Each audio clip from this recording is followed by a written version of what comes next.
Good morning everyone! So dito na naman tayo para magbigay ng update and house tour, no? Dito sa isa sa project namin dito sa The Park Place, Imus, Cavite. So nakita nyo sa aming harapan ay ang sobrang ganda na single detached house and lot. Ito ay ino-offer natin sa mga gustong mag-invest ng bahay dito sa may Imus, Cavite kasi alam naman natin na ang Imus ay malapit na sa Metro Manila. So doon sa mga naghahanap, no, tama-tama ito, yung bahay na to.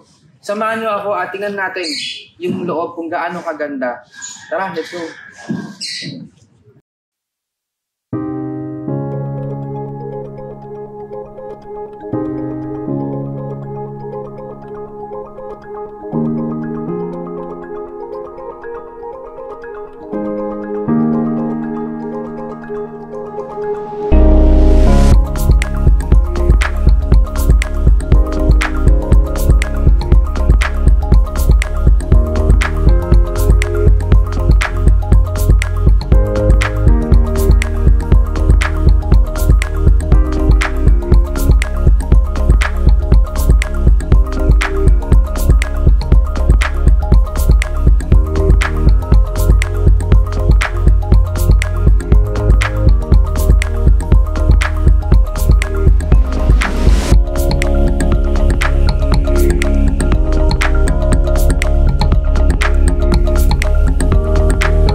Bago natin palabasin, gusto ko muna sa inyo ipaliwanag kung bakit maganda yung location na to.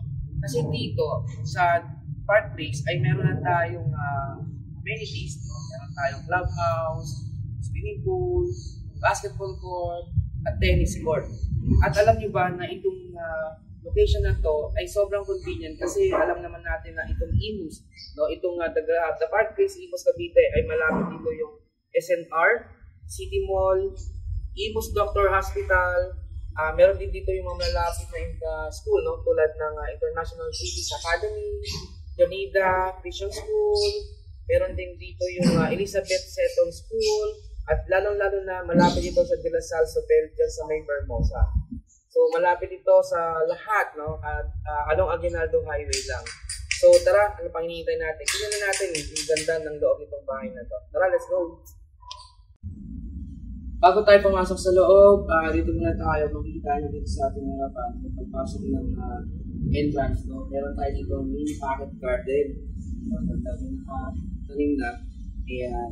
And dito sa aking kanan, dito ngayon yung kanyang dalawang space for carport, no? Car garage. Kasi dito dalawang SUV. Pwede rin SUV sa sedan. Kung tapo naman yung car mo, pwede ka naman mag-carto sa labas.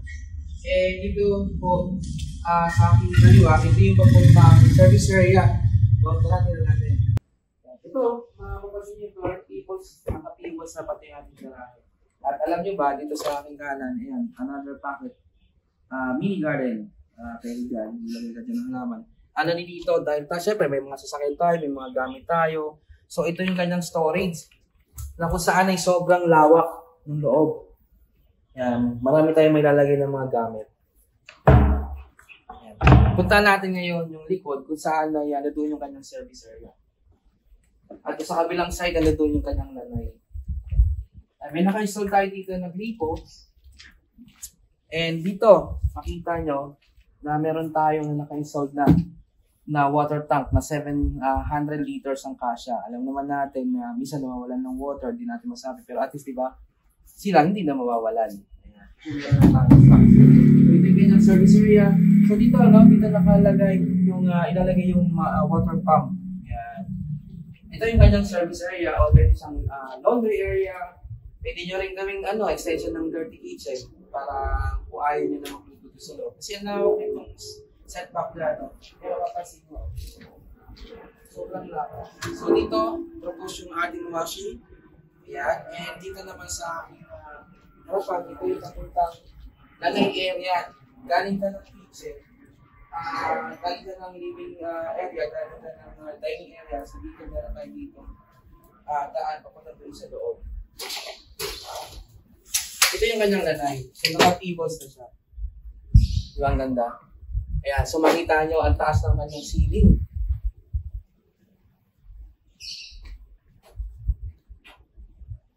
Ang aliwalas na.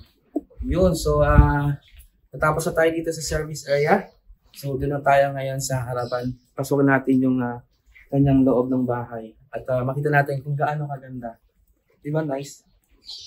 So mapapansin natin, yung main door pa lang na ginamit natin dito is a solid wood. Talagang masasabi natin na grabe ang tibay, ang ganda.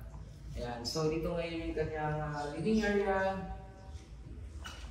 Nice. Ang taas ng ceiling na, no? Ito yung kanyang living area. So dito, meron na tayong propose dito na table sa para sa TV. And ito yung kanyang sliding window. Nice. Meron na siyang mga na ang mosquito, ang insect, no? Para hindi makapasok. Ayan. Sliding po siya. Ayan. And then, dito sa aking kanan, meron pa siya another window here para dito sa aking lanay na makikita natin ito yung lanay. Ayan.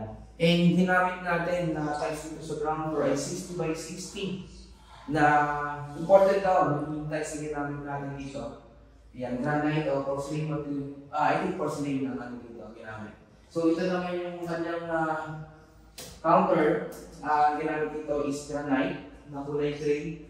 Eh, meron tayong mga naka-install na rin ng mga hanging cabinet, modular ang cabinet. Ito sa baba. Yan. Ito guys, ang ganda, sliding yung kanyang dito. Eh, dito, another sink, no? Sink na ginamit ang ganda. So, ito yung lalim ng kanyang labaran. So, gray, and yung sink, tsaka yung ginamit natin kung libre ito is branded top. Ayan. So, meron tayo dito isang window. So, pwede nyo i-open. Eh, napapasin nyo doon. Diyan yung doorbell na naka-installed mo. Ayan. So, dito, yung ating ref, pwede natin lagay dito. And kung makikita nyo, ang ganda ng design ng kanyang isa. And alam niyo ba na yung nag-develop nito is 43 years na in real estate developing business. Sila yung build ng mga house natin dito. Meron kami mga another project sa The Grand Park Place, the Park Place. So ayan. And ito yung sa aking kanan, ito yung papuntang service area. No, kung saan dito yung laundry area. At saka pwede nyo rin siyang gawin yung extension ng dirty kitchen. Kung ayaw nyo na magkaroon ng magluto dito sa loob, pwede naman sa labas. Pero mamaya natin ikutin yan. So, puntahan muna natin itong nasa kanan ko kasi ito yung room dito sa ground floor. Sa mga naghahanap ng house na mayroong kwarto sa baba, kung kayo may mga elderly, tamang-tama ito. So, pwede rin naman siyang maid's room, pwede rin naman siyang elderly room. Yan. Aluwag. Dito, meron na siya nakapropose dito na window type aircon. Yan, dito. So, ito, another window dito, meron na siyang screen. And dito, meron tayo ditong vanity. Halos lahat ng room natin, meron tayong vanity na naka-install. At syempre, meron din tayong cabinet karina. Yan, modular cabinet. Siyempre, ito ay meron itong sariling toilet and bath. Ayan, na naka-install. Ang ganda. Ganda lang. Ayan, shower na. Color brown, hindi namin natars dito. Combination ng brown. Ayun. Di ba kung talagang marami kasi naghahanap ng mga bahay na gusto nila kasi mayroong room din sa baba, ang ground floor, para kung may mga elderly sila. Pwede rin siyang gawing guest room, pwede rin. So dito pa rin tayo sa ground floor, nangilitan naman tayo ng powder room, kung saan ay ganda. Kasi ang mga brand na ginamit natin dito, like this one is Posy, and so is cool. Ito important daw tayo. Yan, pati yung ginamit na tiles, no? Grabe ang ganda. White combination ito. Ayan. So, meron siya dito Asus. Ayan. Ito yung ground floor natin. So, dito sa ground floor, remember meron tayo dito na one room na kung kayo ay merong elderly, age room, pwede rin siyang guest room. Ayan. So, dito yung kanyang lanay. Isa na po pwede sa service area. So, ngayon samahan niyo ako at puntahan lang ngayon natin yung second floor. Tara, let's go. Yan. Tingnan na natin ngayon yung kanyang second floor kung saan nandun yung kanyang tatlong rooms. So ito mapapansin nyo yung kanyang stairs, ang lapad ng tingnan. At ito meron siyang window dito, sliding window. And alam niyo ba na itong mga steps natin ay solid wood to. Gawa daw to sa apitong wood. At ito yung mga frames natin, wood dito sa bakal, steel bar. Yan, steel bar. So ito, apitong wood, kaya magtatagal yung ating stairs. And ang gandang space. And syempre, yung ating ceiling ay sobrang taas. Ayan. And dito sa hagdanan niya, meron tayo ditong parang sunscreen to no? Pag gusto mo ng maliwanag, ay i-open mo lang yung kanyang curtain at gusto mo makasagap ng sunlight, no? At makatipid na rin sa mga yun pag in-open mo yan. So ito meron siyang screen. I-open mo lang siya, palabas. Another one here. Ganda. Ito ay fiberglass. Yan. So ngayon, dito na tayo ngayon sa second floor. Ayun, dito tayo ngayon sa second floor kung saan nandito yung tatlong room. Dito sa aking kaliwa yung master bedroom, dito sa aking kanan yung kanyang bedroom 1, bedroom 2, at syempre meron tayo dito sa isa ng common area na toilet and bath kasi walang sariling toilet and bath yung bedroom 1 and 2. So unahin ko muna ipakita sa inyo yung bedroom number 1 natin. Tara. Yan. Ito yung bedroom number 1. Yung ginamit natin na door is wooden. Yan. Makita niyo yung space na meron na tayo naka-install na modular cabinet. Nice one. And syempre, meron din tayo dito ang vanity mirror. Yan. Tapos dito lamang yung kanyang window, may sliding na naka-install at meron lang siya laptop. Dito, ready na rin yung ating keyboard dito, tapos ito yung sasakan kasi kung gusto mo maglagay dito ng table or console para sa iyong TV. And yung ating proposed na aircon dito ay window type aircon. Itikasya na dito siguro yung 1 horsepower kasi ano yung space niya. Pero alam mo, ang ganda ng room, malaki ng space. So ngayon, puntahan natin ngayon yung bedroom number 2. So dito tayo ngayon sa bedroom number 2, dito sa kanan. Ayan. So same din, yung mga door na ginamit natin sa bedroom 1. At meron na rin tayo dito naka-install na vanity. Meron na rin tayo dito modular ng cabinet. Ganda. And dito, meron tayo dito isang pintana o window na yung kusan yung pag-open ay yung palabas. Dito sa kanan, ito naman yung kanyang sliding window. Ayan na. Ang lahat naman ng window natin dito, meron kang install na ganito ang screen. Para hindi makakagay lang ako yung insect. So ayan, ang ganda ng room. Malaki din ang space niya. Sobrang lawak. And dito naman yung kanyang proposed na aircon. Window type din. Kasi nakaabang mo yung saksakan dito. Eh mapapasin nyo na mataas ng ceiling. Yun, so dito, habang na rin yung ating mga cable sa isang saksakan. So dito, pwede lang either mag-record ng console or yung TV mo dito. Ayan. So ngayon, puntahan natin ngayon yung master bedroom. Bago tayo pumunta sa master bedroom, ito muna, yung kanyang common toilet and bath. Ayan. Kasi yung dalawang room doon, wala siyang sariling toilet and bath. So, nasa common area. Ayan, ang ganda. At ito, sliding yung kanyang partition. Ganda. So, mapapansin nyo dito, ganda ng color ng combination ng kanyang tiles. So, ito yung kanyang telephone shower. Nice. Talaga. Puro mga branded na ginagamit natin dito sa bahay na ito. Kaya dito kasi makita nyo ito. Stainless pa. Ayan. Cozy and cool. Diba ganda? Ayan. So, punta na tayo ngayon doon sa master bedroom natin. So, ito yung master bedroom natin. Ayan. Ito ngayon yung kanyang window pa rin. Yung door. Yung ginamit na door dito. So, wood pa rin. So dito yung master bedroom na may naka-solar tile dito yung mga bedroom. And meron na rin tayong vanity. Ayan, ito ngayon yung dito, naka-propose yung kanyang console or yung kanyang TV dito kasi ito na rin yung mga kapang niya ng table. Ayan, and then, ang ganda, no?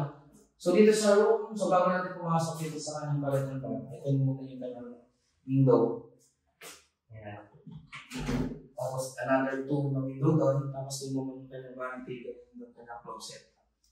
Okay, so tingnan natin ngayon yung kanyang bathroom. Toilet and bath dito sa master bedroom. I'm sure maamis nyo kasi sobrang maliit na. Ayan, yung ginamit natin sa is gray, white gray.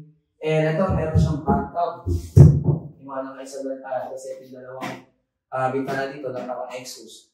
So, ito, yung ginamit natin ng brand dito ay galing pa ito na important to. Ito, Cool, Phoenix, ganda. May kaisal na siya dito mirror. And ito yung kanilang enclosure shower. Pansin nyo guys, ang ganda. Ayan. Ito po ay glass. Okay. So, ito, yung guys na ginamit natin dito, isa sa hangin. Ay, sa dami pa. So, kung ayaw mo ng bathtub, pwede naman siyang tanggalin kasi yung washer ay nandito lang naman din sa drainage na. Diba ang ganda? Yung full details nitong house na to, ito ay mayroong 3 bedrooms, 3 toilet and bath, meron tayong powder room, meron din tayong lease room, o pwede rin siyang elderly room, no? At meron itong 2-car garage o 2-car court. Ito po ay may sukat na lot area na 165 square meter.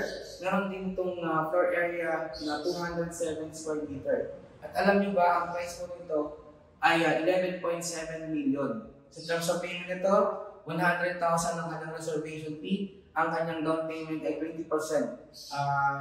20%, no? Pwede siguro natin i-request na siguro na 3 months possible naman. Basta pa-approve lang natin. And yung 80% na total contract price balance ay bank financing. No? Kaya medyo magaan. Doon sa mga details sa sample application, pwede naman yung kami i-request. O ilalagay namin na sa description below. Kaya, so, di ba sobrang ganda ng bahay? Kaya kung kayo interesado dito sa bahay, pwede nyo kami tawagan dyan. Pwede nyo kami contact number sa baba.